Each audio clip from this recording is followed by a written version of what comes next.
Kids for the 5.3 and 1340 for hip hop and R&B lives. You rocking with your boy DJ D Sewell, and we're doing something very, very special during the month of August. It's the 50th anniversary of hip hop, so I'm trying to figure out something really, really cool to do. And I thought this would be dope to tell the story of Northwest Arkansas hip hop from the beginning, like some of the very first shows, big moments, stuff that people seen that's really from the community. And what I thought was really cool is I'm not from Northwest Arkansas, I'm from Central Arkansas. So I got to find people that was really up here, really doing stuff before I was even a thought up here. You know what I'm saying? So I really want to go and see who was really in the trenches doing things. So I had to start off with my man Blacc J, the Chief. You was really up here. You was really doing stuff. Yes, you seen stuff really from the beginning, man. So I want to hear some of your thoughts, man. Blacc J, what's good, baby? What's happening with you, man? Yeah, man, I've been here from the beginning. I'm the first hip hop artist in Fayetteville, Arkansas. What does that mean? What date that mean? What brand you looking at? I started when I was 13. So what year? What year makes you the first? You gotta think people gonna make changes. Okay, I was like, people gonna challenge you on that. No, I'm real with that. Okay. I mean, I've been paying dues for a long time. That's what I like to hear. Like I got 20 plus for me. Okay. And being a son of a mother who's the first lady of jazz and blues, like I even got to participate in some of those shows as well. So I've definitely seen the evolution of Arkansas music. Even the acceptance from that music to hip hop. You know what I'm saying? Yeah, you can seen that. Yeah, from Correct. I was here before the radio station. I actually got my first song played on KUAF Jams before this radio station. Around what time? You gotta get those little years. When was this? When you remember that? Man, I believe I was 16 years old, so 96. That's crazy. That's the first song, rap song. My very first song. Local song you can remember hearing played. Yes, sir. That was the first song I ever got on the radio. That's crazy. And shout out to the DJ Rochelle Robinson at the time. Okay. He's the one that connected me with Lil Rock. That when I was younger, he used to take me down to Lil Rock to this studio called Pup Dog. Okay. And Pup Dog was the shit. Okay. This is where everybody would go. That like a lot of main artists that we know now, like, and we'd have little ciphers in the front of the studio. And at the time, it was me, Cat Daddy, VOS, T&J, Big Dang. You know what I'm saying? Major League. Yeah. You know what I'm saying? So, and these are around the time Banging Little Rock and all this stuff was coming too. So it's just like, man, Arkansas done had a lot of valuable cats. Earl Westbrook, F-Man, Country Bowl. Let's see. Like, it's so many artists that brought so much talent, but we just didn't get seen the way. Ricky D. Shout out Ricky D. You dig what I'm saying? Like, it's so many artists that been put in real work for it, but we don't get seen the way we supposed to because we're such a small state. But that shit finna change. I remember that. So when I was growing up and I was in high school, the first people I seen was a group called the Platinum Boys. So they were the first people they were in school with us, they older than us. And my cousin Shawnee, he had a little studio in his room, you know what I'm saying? The first one who invested in that type of stuff. That's, all his Christmases and birthdays, getting all that equipment. And they put together CDs, printed it, add a label, and actually sell them. Like, it's the first people we ever seen do that. Blew out mine, everybody bumping it. We got that Platinum Boy. I'm gonna tell you, like, who was like that for you up here? Me. You was the first one that was. I was when. This is how far back I go. I had to put 2 tape players together. All right. One tape player to play the music, the other tape player to record me rapping over the music. You dig what I'm saying? Mm-hmm. And then I did the CDs. I was selling the CDs out the trunk of my car. I was doing all of that. I still got CDs in my car now, just because of how I push. Because back then, that social media stuff, we ain't have all of that. So a lot of these younger generations, they getting lucky as hell because they ain't got to go through putting in that groundwork, that footwork. They just getting on easy. So Blacc J, you up here, you trying to figure this thing out. You gotta think, is this area? Who else did you kind of gravitate toward? Gravitated towards you in that hip hop world. Who else did you see kind of forming up under you? You know what I'm saying? After you or under you? Man, look, The way I started this thing, it wasn't nobody really fully rapping in Fayetteville when I started. Now, we was getting at people from out of town, you know, Mariana, you know, Conway. Around what time did you see anything up here move?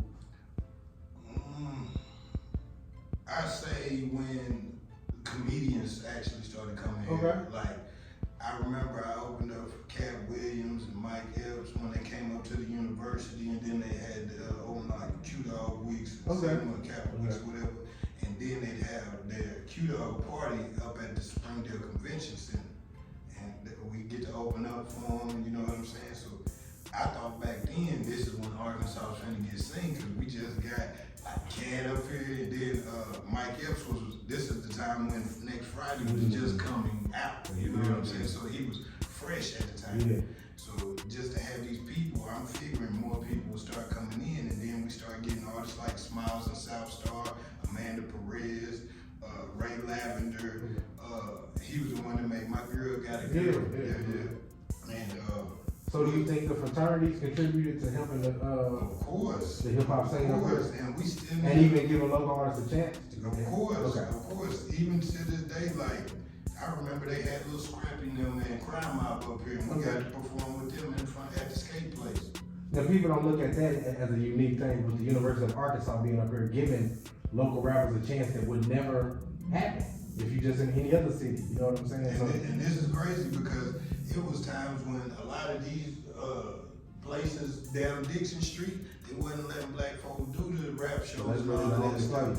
Like I remember I was one of the rapper Georges for the longest time, but because of how negative Dixon Street Theater was getting looked at, it made it not possible for us to go nowhere else. So nowadays, more people are getting to perform at Georges than they ever have. So, I mean, it's evolving. Everything's evolving. That's super interesting. To see that the fraternities had a big thing. Man, the Q-Dogs, the Sigmas, the Kappas, Alphas, when they used to throw weeks up here, I want everybody to understand this. It really used to look like Little Rock or Mississippi or Alabama. It was that many black folks up here. But then it's just through police and drugs and all of that stuff, people that just started dissipating. You know what I'm saying? So Blacc J, like today, man, you got, Snoop just came up here. Kevin Gates coming at the end of the year. Man, you have all types of artists coming up here. How did we get here? You tell me what was the big moments that you seen in your head of how hip hop was changing. So let's go from where you were just at. Blacc J, you say you up here trying to figure it out, you doing your thing. You the first person you see rap doing it. You see the fraternities actually coming up, bring the boys. So what's next in your opinion? How do we evolve to where we are today? Okay, so because the fraternities, were actually doing these things and connecting people, we started opening up to this dude named DJ D. DJ D used to throw the parties on the side shows or whatever, you know what I'm saying? So he was a dope one. In DJ Short, Texas, they was throwing like these little college parties that turned out to be like the kid play house party type deal.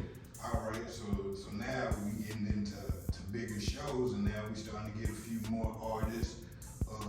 Let me see, we had Juice J and all of them start coming up, and I've opened up for every member of Juice. so that's kind of dope, you know what I'm saying? And me, I was going out of state.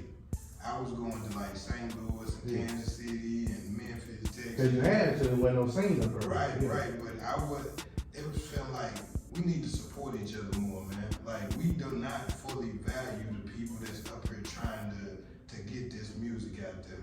And I feel like in my career, I was loved, but I was hated too. You dig what I'm saying? So we need to drop all of that extra bullshit and start supporting our artists, because if we don't support each other, they ain't gonna support us out there. That's just real spirit. It's a quote that I said a long time ago: when you're the first to do something, it won't be easily accepted.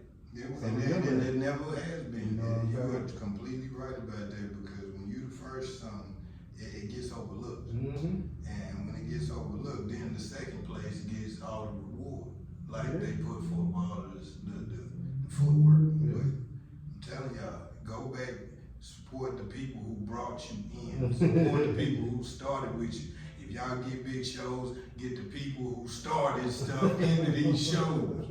We're playing games with them. Right. Because, hey, we got a lot of talent in Arkansas, but sometimes I've been seeing groups of people be just connecting to their own clicks. They just be clicking. We don't need to do that. Because if we do that clicking stuff, nothing fully gets seen properly. So, all I'm saying with this, y'all put people in shows. Quit half-assing people. You dig what I'm saying? And I know nowadays they want to try to. I'm telling y'all now, I'm paid for shows. Paid. Paid, book me for shows. That's what I'm saying. But we here to talk about the evolution of Northwest Arkansas hip hop, and the funny thing about you saying that. So let's get to how that even happened. Because you can go to 99% of the cities in America and they don't even have shows going on. And you sit here arguing about being paid for a show. So how did we even get to this spot that it shows that you think you should be even paid for? How did we get to that? When the majority of cities in America don't even have it. I mean, I look at it like this. I feel like people should be paid through their work ethic.